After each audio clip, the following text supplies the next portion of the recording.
So in assessing the breast and axillae of the patient, first is we need to assemble and prepare the needed equipment such as the mask, the tape measure, the gloves, and the stethoscope. Then, identify the patient by looking at the tag name bracelet, the patient's bed to avoid medical errors and to confirm if the procedure that will be done is appropriate to the client.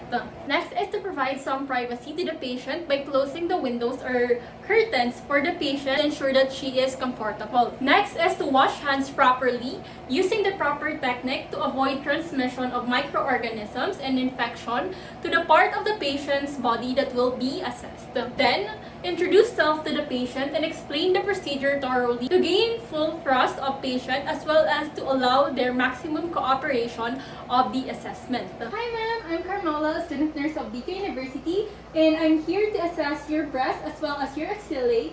So this assessment, ma'am, will serve as your baseline data so that we have references to look upon in case there is an abnormality found out in this assessment. So don't worry ma'am, because I will guide you throughout the assessment and all you need to do is to follow my instruction. So is it okay for you ma'am?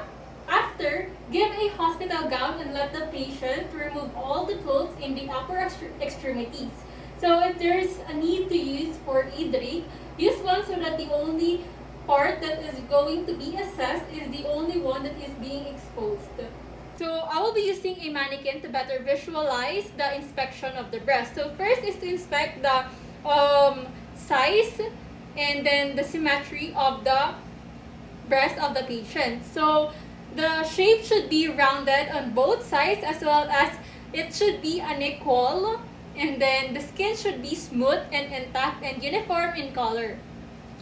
Inspect the breast. Then next is to inspect the nipples for size, shape, and then position, then the color, if there is any discharge, and lesions. The nipple should be round and equal in size. Also, the color should be symmetrical on both the breast. The texture should be soft and smooth, with both nipples pointing outward for young women and then pointing downward for older women. Also, there should be no discharge found except from pregnant and breastfeeding women. We go to the areola or the dark pigmented circle beside the nipple. So, in inspecting the areola, inspect for the size, shape, the symmetry, and then the color if there is a presence of mass and lesions.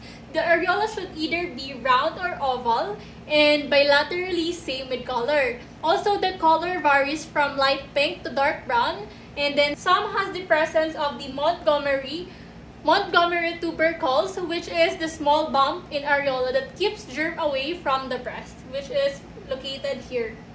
After it, inspect the axillae of the patient. If there is a lump or visible lesions, also take note of the even distribution of the hair in the axillae of the patient. So then, inspect again the patient in different positions to accentuate the retraction of the breast tissues, making it easier to detect abnormalities, especially the presence of dimpling or retractions of the skin. So first is the patient sitting with the arms at sides. Then inspect for the breast. Next is sitting with arms raised overhead. Arms raised, then inspect again. Next is sitting while the hands pressed on the hips like this. Then inspect for the breast again. Next is sitting while the patient is leaning forward. Then inspect. So next is supine with a pillow under the shoulder of breast, which helps the patient in spreading the breast tissues so that the palpation in the presence of the masses is easier to detect on the breast of the patient. Then, compare the breast bilaterally on both the left and the right. Notice the size and the symmetry. Then after it, inspect also the nipples for any discharge, and if there are any, obtain a culture of the discharge, and don't forget to use a gloves in obtaining the culture to avoid the penetration of the microorganisms present in the sample into the hands of the nurse. Then, place the client in a supine position to flatten the breast evenly and also for easy palpation. Then, using 3 finger pads, palpate the breast using first the vertical method. Light, medium, deep, light, medium, deep, light, medium, deep, light, medium, deep, light, medium, deep, light, medium, deep, light, medium, deep, light, medium, deep, light, medium, deep. So the next is the pie wedge.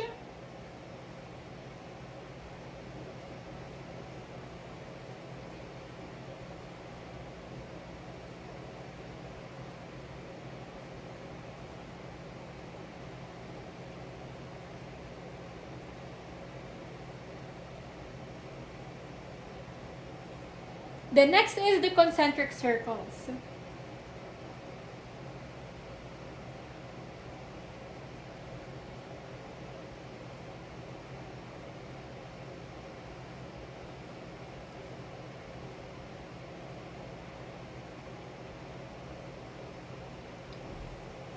Then, palpate the areola and the nipples, noting tissue elasticity and lesions, and if there are presence of any tenderness by compressing the nipples gently to determine the presence of any discharge.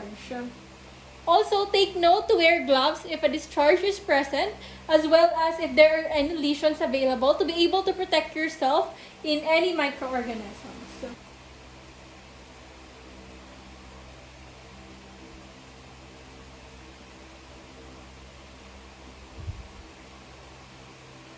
Okay. So, lastly is to palpate the axillae of the patient as well as the clavicular lymph nodes while sitting down and arms at sides using 3 finger pads in a circular manner to better visualize the lymph nodes. So, first node that will be assessed is the superior clavicular nodes, which is located above the clavicle, which is located here.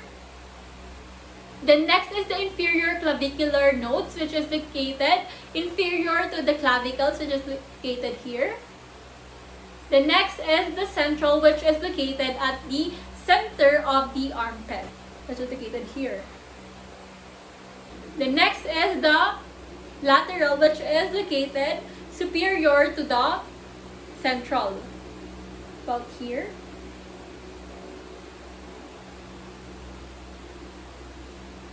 The next is the anterior, which is located about here. Then lastly is the posterior, which is located here at the side.